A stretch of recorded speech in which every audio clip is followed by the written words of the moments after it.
They rule New York and the world. 3 straight championships for the Yankees. The Subway Series is over. Hello, everyone. I'm Greg Floyd. And I'm Natalie Martinez. First on Fox tonight, the Yanks 4-2 tonight over the Mets, 4-1 to win the World Series. Rich Becker done jumping up and down, done shouting at the TV set. He joins us right now with the recap. Hi, Rich. Hey, it was an exciting game. You got to do some of those things. You know, it is the Yankees world, and all the other teams are simply visiting. The Pinstripers proved it again tonight. A memorable World Series for fans of both teams. But it's only the backers of the Bombers that are celebrating now. I got to tell you, it was cold at the Big Apple tonight, and smart fans came dressed for it. Yankee fans came dressed for a party. 9th inning, 2-2 tie. Luis Sol rolls one up the middle. It gets through. Run scores as Jorge Posada comes in. Scott Brosius scores on the overthrow, and it's 4-2 Yankees sensing victory. And in the 9th inning, they go to their ace. Yes, it's Mariano Rivera getting it done with a runner on. Mike Piazza, long fly ball to center, but not long enough. Bernie Williams gloves it. The Yankees pour onto the field, doing what most expected them to do, but the celebration is still sweet. The world champions reside at Yankee Stadium. The Yankees take it tonight 4-2. They win the series 4-1. The champagne and soda still flowing in the Yankee locker room. We'll head down live to Shea Stadium for more celebration. Shawn Farley will join us live with highlights and reaction. That's coming up in sports. For now, live in the newsroom, Rich Becker, Fox 23 Sports. Thanks, Rich. It was a fan frenzy at Shea tonight. Yankees fans hoping to watch a celebration. Mets fans hoping for some home field magic that never came. A lot of those fans from right here in the capital region. Our Tricia Taskey was in the midst of the mayhem. She's got the story from New York City. The long-awaited Subway Series has Yankees and Mets fans at odds, but one thing they have in common is the thrill of the game. Yankees fans obviously looking for the series to wrap up tonight, giving them 3 straight series titles. The big blue machine is coming through tonight. This is it. But Mets fans weren't giving up so easily. I love the Mets. Go Mets. That's all I can say. We're going back to the Bronx, and we're going to pour champagne on the pitcher's mound at Yankee Stadium at the end of Game 7. Getting to see Game 5 was a challenge for these guys. They were waiting in line for hours today, hoping for tickets. I'm going crazy. I've waited my whole life for this, and this is it. I'm here. But you don't have tickets yet. That's what I'm waiting for. That's what I'm hoping for. This is the hot item, something everybody seems to want to get their hands on, Subway Series 2000 tickets. And people are willing to pay just about anything to make sure they get them. We paid about $450 per ticket. $4,800 a seat. I'm real desperate. I'm willing to give up a kidney for upper deck at least. No matter what side of the subway they're on, all of these fans are just happy to be here.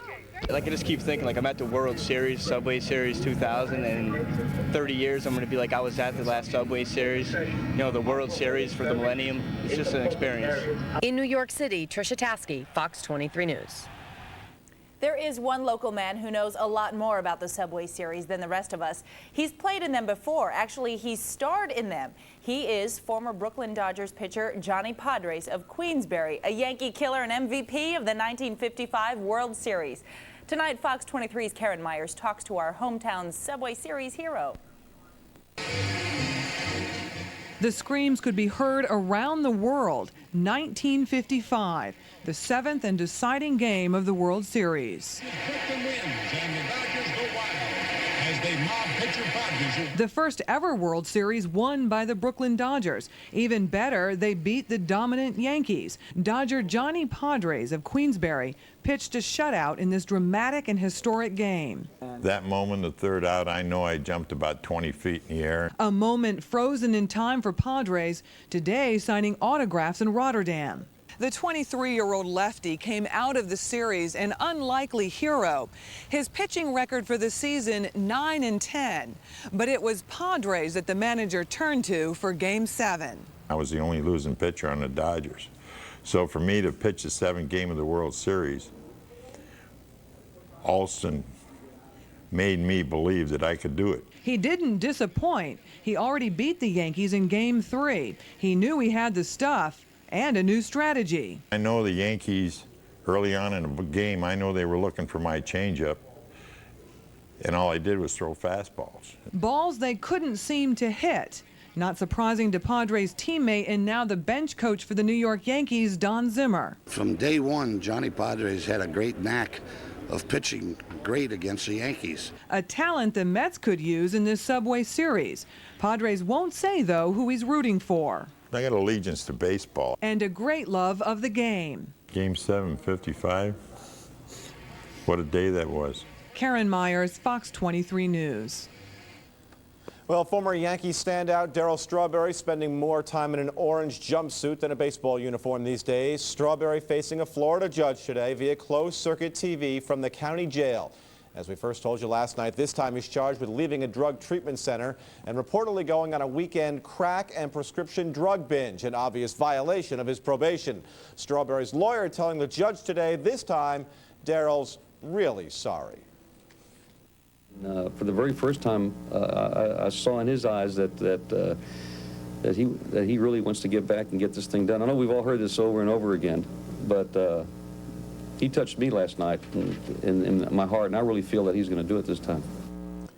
Strawberry's lawyer full of excuses. He says his client is under a tremendous amount of stress, battling cancer and that fierce drug addiction. On to the weather now. You know we're on a roll, but can we keep it going? Here's meteorologist Noah Francis. He's got the Fox First forecast. Hi, Noah. Well, hi there, Natalie. The World Series now over, and after tomorrow, so too will be our stretch of Indian summer. One more nice day tomorrow. Big changes for the weekend. Highs today, nice pretty much everywhere, close to 70 degrees in most areas. Overnight tonight, we'll see a low temperature right around 51, a bit cooler up north. Some patchy fog also possible. Tomorrow, another beautiful day, partly sunny, mild, high getting up to 73 degrees. But big changes for the weekend. Much cooler and turning a little bit blustery, too, with the wind. We'll have the full forecast coming up in just a few moments. Thanks, Noah. Other news now. A motorcyclist loses his life in Troy, hit by a truck and dragged. The truck driver apparently unaware he had killed someone. It happened today on 2nd Ave between Van Buren and Tyler. When police caught up with the trucker, he said he had no idea he had hit someone. The victim's body was still trapped under the truck. The name not being released of that victim. The driver facing charges for leaving the scene of a fatal accident. An accused killer caught in Montgomery County. Deputies pulled him over early this morning and found a body in the back of his car. They made the traffic stop along Route 5 in Mohawk. The deputies say the man acted in a suspicious manner. A search of his car led them to the body of a 21-year-old woman, Tanya Taylor. She was wrapped in blankets and sheets. The suspect and victim are both from the Utica area. Police believe that the woman was strangled inside 54-year-old Milton Lee's apartment. He now faces murder charges. Well, it's a disgusting crime. Twin brothers accused of raping a 16-year-old Rensselaer County girl. Todd and Chad Swartout now facing first-degree rape charges. Investigators say the 19-year-old twins forced their way into the girl's Valley Falls home last night wearing plastic bags over their heads. Once inside, police say one held her down while the other raped her. Neighbors say the twins are double trouble. They're bad news.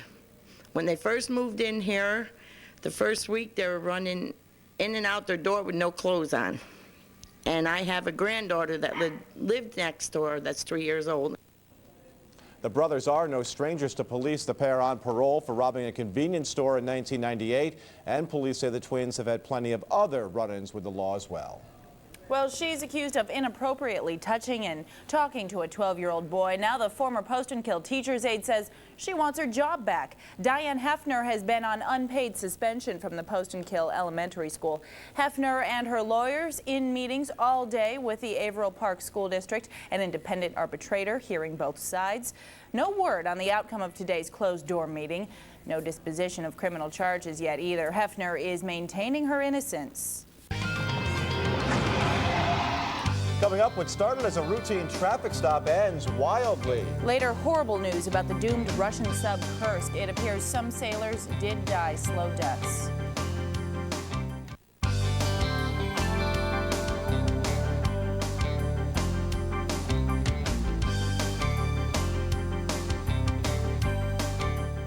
Fox News, brought to you by your local Chrysler and Plymouth dealers.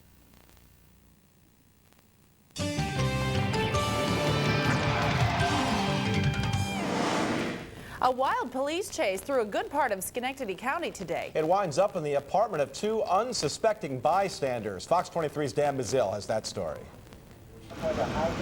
What started as a routine traffic stop escalated into a hot pursuit and ended here on Knott Street in Schenectady, near Union College, in the apartment of two unsuspecting young women.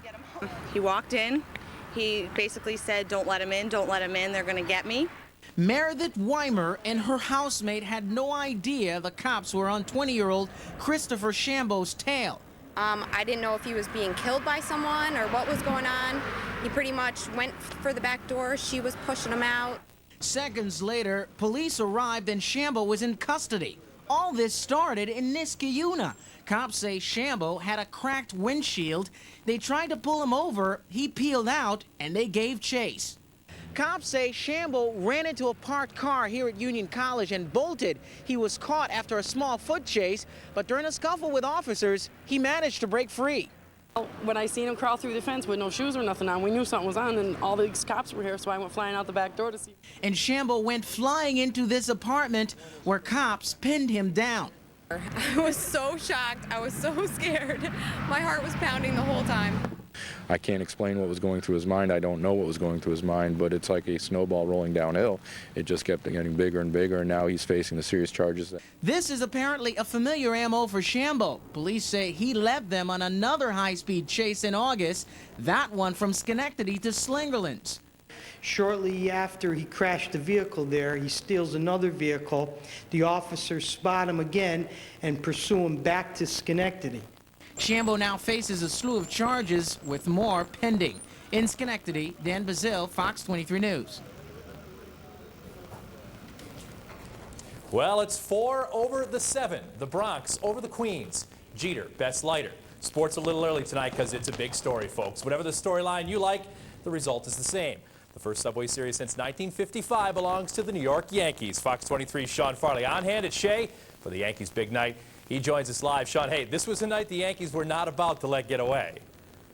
Hey, a lot of unhappy Mets fans filing out of here just a few minutes ago, but you got to hand it to the Yankees as they came in smelling blood, went for the kill, and came away with their 3rd straight World Championship tonight behind a big effort from Andy Pettitte, and the other guys came out. The bats were in support of him, but you know, again, they just kind of had that moxie thing going you were talking about last night. Despite all of Mike Piazza's juggling efforts, it goes scoreless into the 2nd before Bernie Williams breaks out of an 0 for the World Series slump, puts the smackdown on Al Leiter. 1-0 Yankees at this point. So the Mets would tie it on an Al Leiter drag bunt, then take the lead with more small ball. Scott Brosius can't come up with Benny Agbayani's roller down the 3rd baseline. Jade Payton scores. 2-1 Mets. Now a funny moment coming up here in the 5th inning. Kurt Abbott's bat shatters in his hands. The head would roll out to Jeter. It's short. Derek picks it up gingerly, hands it to the bat boy, then slaps a grin at Roger Clemens over in the dugout. Everybody kind of had a laugh at that one. Now here's the game winner later on. 8th inning replacement and George Caldas lookalike Luis Sojo coming up with a shot back through the box. Jorge Posada scores. The ball would hit him on the way in. That allows Scott Brosius to motor for home as well. Yankees take a 4-2 lead. Now the Mets with one last chance in the bottom of the 9th inning. The big guy, Mike Piazza at the plate, gets a lot of this one, but not enough to get it out of the park. It's caught just short of the warning track. The Yankees win Game 5, 4-2, their 3rd straight World Championship. Everyone wrote us off, you know, and we didn't play well down the stretch. But when the playoffs started, you know, we turned it on. We rose to the occasion. Oakland was tough. Seattle was tough. The Mets are a great ball club, man, and we did all the little things to win this series. It is really super satisfying because it just wasn't. It's never easy, but you know, we had a lot of trouble putting things together this year. Well, I don't know how to explain this moment. I mean, this is like a dream come true. The Mets have the best team I've seen in the 5 years that I've been here, so this one is a little more gratifying. All right, so this Subway Series ends a lot like the last one did, with the Yankees coming out the winner. Reporting live from Shea Stadium, Shawn Farley, Fox 23 Sports. Hey, Shawn, a lot of talk now. The Yankees win this one. Do they start to maybe dismantle this team? I know it's early. The champagne's not even warm yet. Do they maybe start to dismantle this team? Well, you're always going to have that the payroll things that come into effect, and you have guys coming and going, but they've done a pretty good job of replacing the players they lost over the last few years, so no reason to think they're not going to try and do that again. All right, we'll look forward from more from you tomorrow night on Fox 23 News at 6:30. Hey, some notes about the Subway Series before we go away. It's the first series three-peat since 1974. The Oakland A's did that back in 72, 73, 74. How about Joe Torre? 16-3 now in the World Series. And Derek Jeter is your MVP. Great series for him and a great series for the New York Yankees. We'll be back in just a few minutes to talk a little more sports. Some other things went on today, believe it or not, Yankee fans. We'll have those for you in just a few minutes.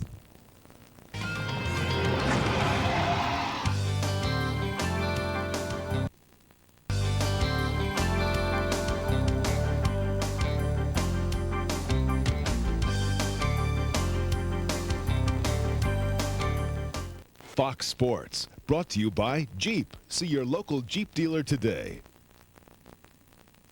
For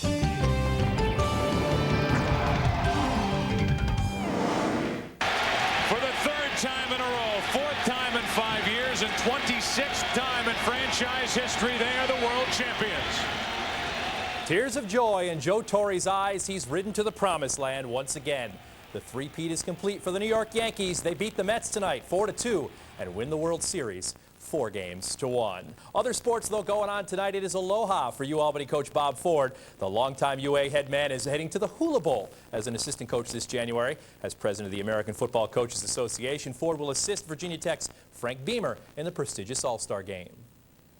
For me, it's a tremendous honor. I'll be coaching with Bobby Bowden, who will be the opposing coach, and Frank Beamer from Virginia Tech, and those are great, great names in the game of football, and I'm just excited to represent the University at Albany in this game. And plenty more on the University at Albany tomorrow night. After the news, it's Great Dane Blitz as we talk football, basketball, and all kinds of sports going on at the U. Hope to see you then. A word around Toronto is Garth Joseph will make the NBA team's opening day roster. The 7'2" St. Rose grad impressing during the Raptors preseason. 2 more Raptor players cut today, 4 more still to be excused before the opener. Well, it's 2000 AD at the College of St. Rose. That's after Damon Reed. Reed gone to graduation, the 6'10" taking 3 other starters with him. Knights coach Brian Bury does have point guard Matt Fryer back to lead the charge. He's also got JT Reed, yep, Damon's cousin. He's big and will rebound, but wants to make it quite clear his name is JT, not Damon. Coaches looked at me to pick up where Damon left off in the rebound area and just try to be a physical presence. You know, I'm not Damon, you know, I'm myself, but I'm just going to try and do the best I can. I like this group. I think we've got a lot of ingredients, and at some point this season, like we've done every other year, we'll figure out the formula for success, and we'll be okay. Big East Women's Media Day today in New York. Former Albany High star Becky Gottstein among those honored. The Boston College forward is on the second team preseason All-Stars. And how about some hockey? Mike Keenan's debut for the Gold and Black tonight. Bruins in Boston to meet the Capitals.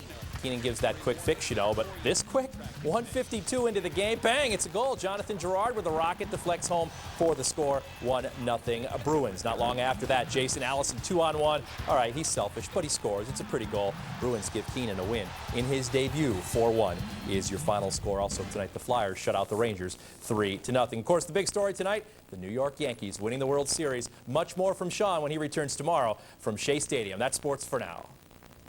Thanks, Rich. Great job. It's the World Series, the Subway Series. What could possibly make it better for New Yorkers? How about some hot guys on the field? Fox's Kimberly Richardson talked to the ladies in the stands for the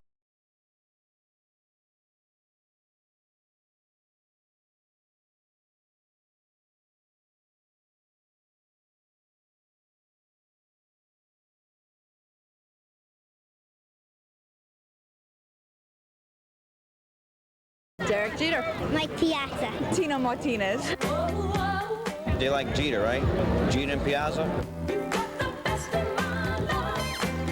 Figures. Who is your sexiest player? Mike Hampton. I like Alfonso. What about Peyton? Yeah. I'm single. Single and sexy. Your name has come up several times. Oh, I think you must have a mistake. When it comes to baseball, many argue it's as much about the game as it is about appreciating those playing the game. Case in point, Mike Piazza. We get a lot of fans that scream for the team, but I think a lot of women scream for him. Why, I don't know. Mike's Mr. GQ. I guess the secret's to get on GQ. If you can get your face on GQ, that's it. You're the man. Not necessarily true, Mr. Peyton. What do you think your best asset is?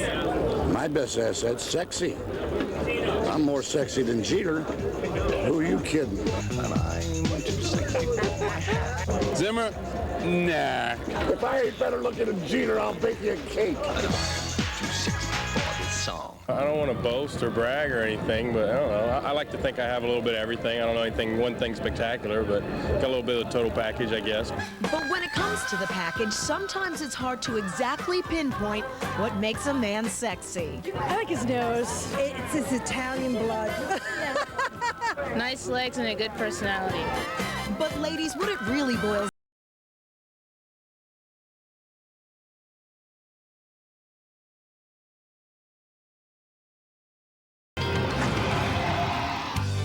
Up next, it is no bull. There is more of today's weather coming in the forecast. And breakthrough technology for deaf people who may someday hear again. Stay with us.